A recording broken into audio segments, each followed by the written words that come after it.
Hey friend, this is Callie Elizabeth. I am a brand new author. I am currently working on my debut high fantasy novel and loving every minute. So, are you struggling with dialogue, or maybe you just feel a little overwhelmed with everything that makes a chapter tick? Well, you're in the right place. Perhaps you're a newer author like myself who is just trying to figure out all the steps and just anything that's going to help you to craft your story in a deeper way. This has been a game changer for me. Because for me, I can't just dive in straight into writing a chapter. It's got to be pretty much outlined. Sorry if you're a pantser. So if you want your thoughts super organized, you want your chapter super organized, and you're going to be ready to rock and roll and whip that chapter out, this is for you. So that way, when you go to write it, you can know exactly what you want to say and exactly what's going on in the chapter. So I was trying to find a way to simplify getting my thoughts together. I knew going in how important a dialogue is, especially in a book or any story, whether that be for the screen or whether that be for a novel. When I looked up what a screenplay is, like the elements that go within a screenplay, I was like, this could be the ticket. Went on YouTube and I watched some videos on what a screenplay is and what it typically contains. And I kind of adapted it into being able to write it novel style or author style. And I actually had a blooper in one of my other vlog videos that I have on here. And I called it a scene play instead of a screenplay. So that's what we're going to be referring to this particular style of screenplay. We're going to be calling it a scene play. So AKA screenplay for authors. Although this is adapted for writing a novel, it is very, very similar in its makeup as a regular screenplay. So I've kind of adapted it for myself and works best for me. So if you want it to be more like a screenplay, they've got a ton of videos out there if you want actual let me write a screenplay. This is just a simplified version to help you get your thoughts together for whenever you go to write your chapter. So you can know exactly what your characters are going to say, exactly the vibes, what characters are in the scene, what time of day is it, are you inside, are you outside, and where the scene is taking place. All right, so I'm going to switch you to my computer screen here and show you what I'm talking about. Let's go. I am in Scrivener. If you don't know what Scrivener is, it has been a game changer for me in my writing journey. I used to write in Google Docs, and actually doing a screenplay or a scene play in Google Docs is perfectly fine, or any other word processor. Just a sampling of what a scene play is. I'm not quite ready to share my work in progress with the world yet. So, because I'm still in the first draft. The House of Flora will be our sample story today. So it is a fantasy type of story. I have also created character profile cards and a place settings card. Let me show you that before we get into our screenplay, just to kind of give you a background, kind of what we're working with. All right, so I'm gonna go here to places. Already have it ready to go. I pulled some images, some free images from pexels.com. They are free to use. I did credit the artist because it's the right thing to do. This kind of gives you an idea of the background, kind of what we're working with here. So this is Castle Flora, and it is in the Fantasy Isles region. So this is the southern region of the Fantasy Isles. Okay, so this is where our scene from our screenplay is going to be taking place. It's going to be taking place in the garden of this castle here, right here. So just to kind of give you the vibes we're playing with here. I loved this shot. It was so pretty. To be able to go in depth into what your place setting. It's really awesome. So you can really, really kind of flesh out exactly what you're seeing, what you're smelling.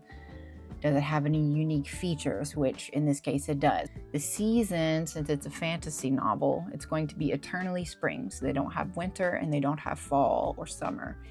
Spring's eternal, as the saying goes. They are very blessed with lush vegetation and flora and fauna year-round. A description: it's a majestic grand castle, white and gold with the rococo style, whimsical flowers and lots of deep green vines and lush trees, sprawling gardens, and as well as a beautiful gazebo which sits regally near a peaceful flowing river. So this scene that I'm going to show you today is going to be set within the palace garden here. Now we're going to go to characters to kind of give you an idea. Here is our FMC. So if you don't know what an FMC is, that's the female main character. Here's this lovely Regency style girl here, the little fan. She's being all mysterious and coy right now, but okay. Also, another thing that I like to do when distinguishing characters, especially in the screenplays and in our characters profiles and the setting profiles, you can use a specific font for each character as well as a color, which is what I do. Our character here is Lillian Flora. So she is the princess of the kingdom in Flora. She has a very specific font that goes with her, as well as a color. She must save a kingdom from a villain whose main goal is complete desolation of her kingdom and everyone she loves. So it doesn't sound like a fun time, does it? It really doesn't. Her personality: she loves to laugh and make people laugh. She enjoys painting the beauty in nature around her. So painting is her safe place that brings her calm, because she definitely deals with some anxieties, as we all do, right? Another fun personality trait is she will fight for everyone she loves, but she will be panicking completely on the inside. Her habits and mannerisms: so when she is doing the obligations of what a princess has to go through, she's poised, she's graceful and regal in front of her kingdom and everyone that's affiliated with her kingdom. However, she becomes adventurous and carefree, which is her true self, when she's with those she trusts and she loves. Her internal conflict is she's not strong enough to defeat her foe.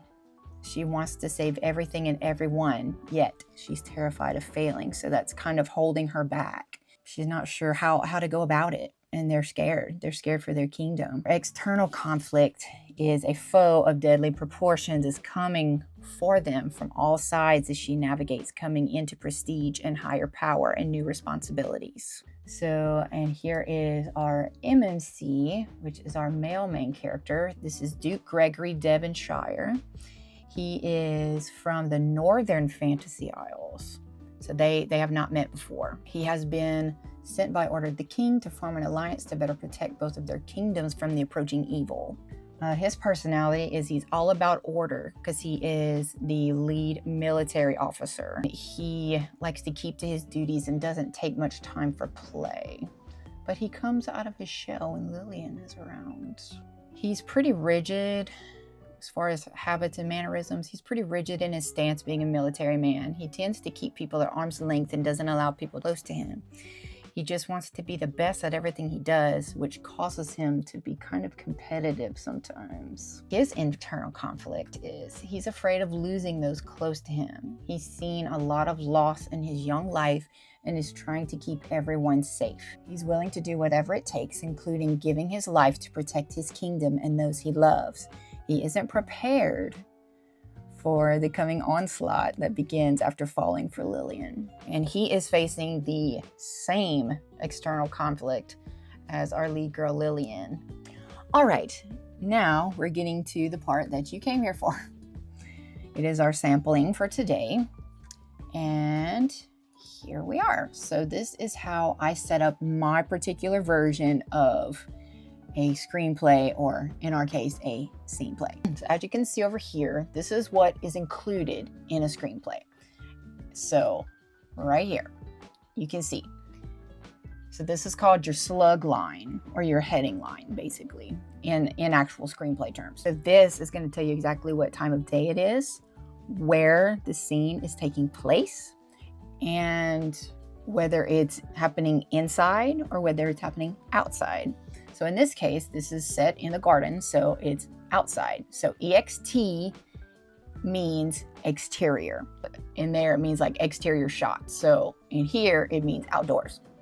Interior is INT. So if this was taken inside of the castle, let's say, so let's say they were having tea, or having tea in the drawing room, then you would put INT instead of EXT right here. And then it's set in the afternoon, and then the castle, floras, back gardens. This right here is going to be kind of like a brief synopsis of what's happening overall in the scene. So this is going to be Lillian and Gregory. They're having their meet cute. Gregory has just arrived as a guest from a distant land. Lillian is picking flowers for her latest art project. As we spoke about earlier, she enjoys painting. So she is outside in the castle gardens getting flowers. And she is completely zoned into her task, and Gregory approaches from behind. And I just want to point out, this is not a story that I'm actually currently writing on. This is just a sample for today. I may adapt it in the future. I don't know. Some of the dialogue may not be super awesome, but this was just a sampling. This, as I said earlier, each person has their own font. So you see how Gregory and Lillian both have different fonts. And that's just like an easy way to see, okay, this person's talking. This is his vibe. And then I also have 2 different colors here. And I did do it like regularly as well without the colors, just in case you didn't want to do that part.